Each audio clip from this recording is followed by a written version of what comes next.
Hola a todos, this is Carmen introducing the first of an exciting series of 4 podcasts that are going to be very important to you, hopefully. And yes, the 4 of them will be in Spanish, but first, let me give you an introduction in English so you know what is all this about. The second one will be called When to Use, Part 2, encontrarse versus quedarse versus reunirse.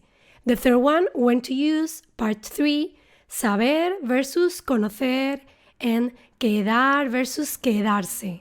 And the fourth one, When to Use, Part 4, encontrar versus encontrarse, ver versus verse, and reunir versus reunirse.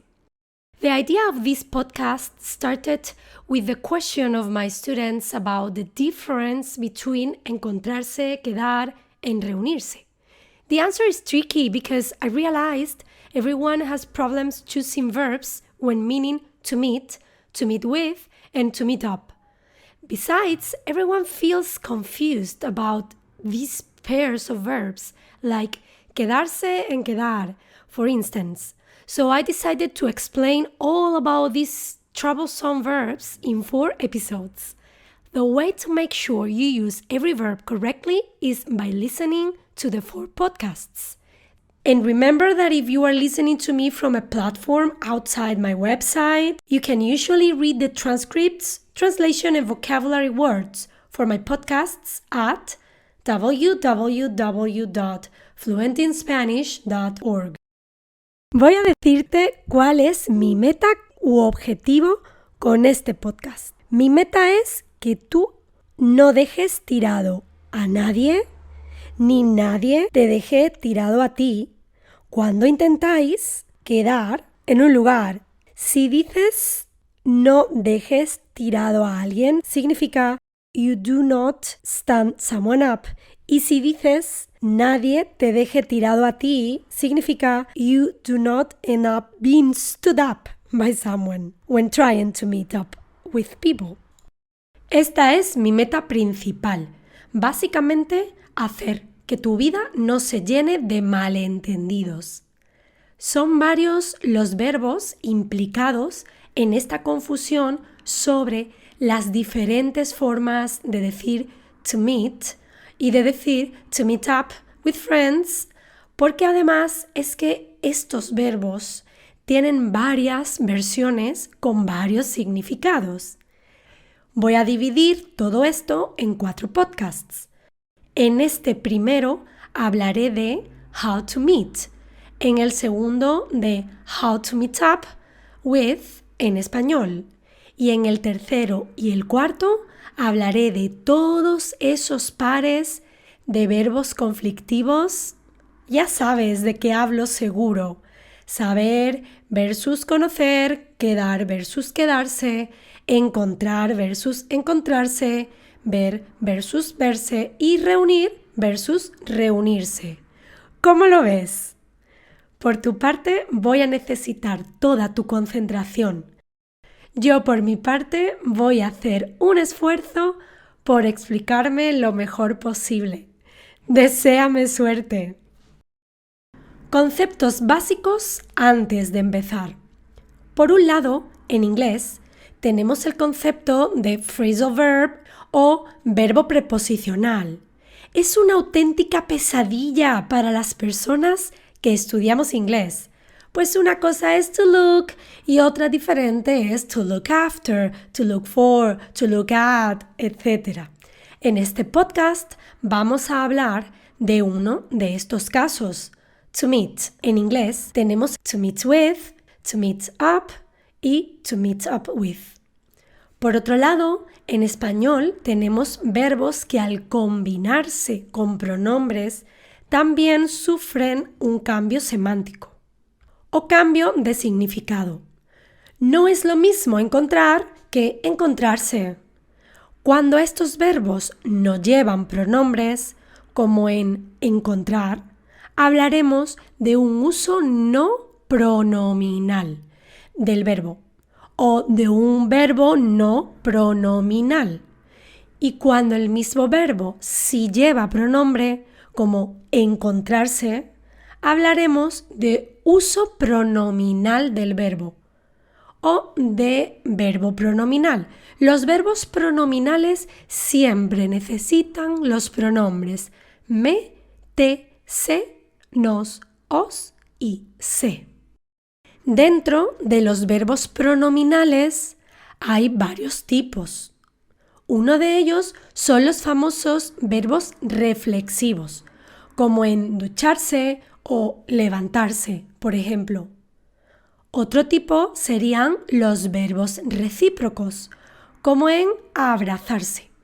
Por si no lo recuerdas o no lo sabes, en los verbos recíprocos el sujeto siempre está formado por dos o más seres que realizan la acción sobre los otros. Cubre muchas veces lo que en inglés es el concepto to each other. Nuria y Patricia se dijeron la verdad. Como Nuria y Patricia told each other the truth. Hasta aquí estos dos conceptos del inglés y el español para entender mejor lo que viene a continuación. El verbo to meet en inglés, conocer a y conocerse. To meet se usa, entre otras opciones, para conocer a alguien por primera vez, como primer contacto físico y real con esa persona. Los usos como verbos preposicionales, to meet with, to meet up y to meet up with, implican ver a alguien con un acuerdo previo sobre la hora y el lugar. Pues bien, en español, cuando en inglés se usa to meet for the first time, usamos conocer a. Conocer a alguien es la primera vez que una persona te presenta a otra persona o tú mismo te presentas a otra persona. En el tercer podcast lo compararemos con saber, referido a personas. ¿Qué pasa si hablas por internet con una persona y acordáis un lugar, día y hora para veros por primera vez? Pues aquí también usamos conocer a. Pues con este verbo nos referimos a ese primer momento real y no virtual.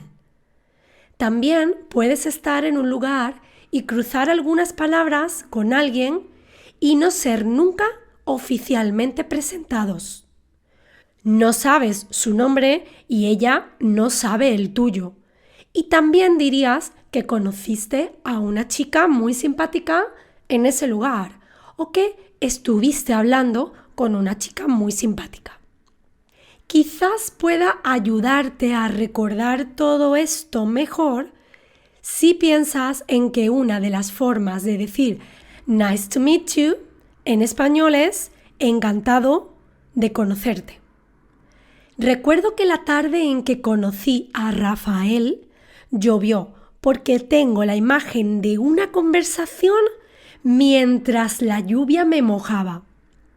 Es exactamente lo mismo que decir recuerdo que la tarde en que Rafael y yo nos conocimos llovió. En este caso usamos conocerse. Es un uso recíproco. ¿Tú y yo nos conocimos en la cena de cumpleaños de Ana López? Ana es mi hermana. Creo que nos presentaron allí, ¿no? Es lo mismo que decir, te conocí a ti en la cena de cumpleaños de Ana López. Por lo tanto, puedes usar conocer a, verbo no pronominal, y conocerse, verbo pronominal, concretamente verbo recíproco. Ahora te recomiendo que escuches de nuevo este podcast y practiques haciendo oraciones, recordando a las últimas personas que has conocido. Intenta hacer oraciones con el verbo conocer a en su uso no pronominal y conocerse en su uso recíproco. Escríbelas, pronúncialas en voz alta, vuelve a mis ejemplos y Asegúrate de que la estructura que usas en cada caso es equivalente a la que yo usé. Por último, recuerda que estás haciendo oraciones con un significado que en inglés es to meet, ¿vale? Voy a ser muy repetitiva para que no pierdas la perspectiva. Aún no hemos empezado a hablar de to meet with, to meet up y to meet up with. Lo haré en el siguiente podcast y espero que me acompañes. Se llamará When to Use Part 2. Encontrarse versus quedar versus reunirse. Nos vemos en la segunda parte. Remember where to find the transcript, translation, vocabulary words for this podcast? It is at www.fluentinspanish.org.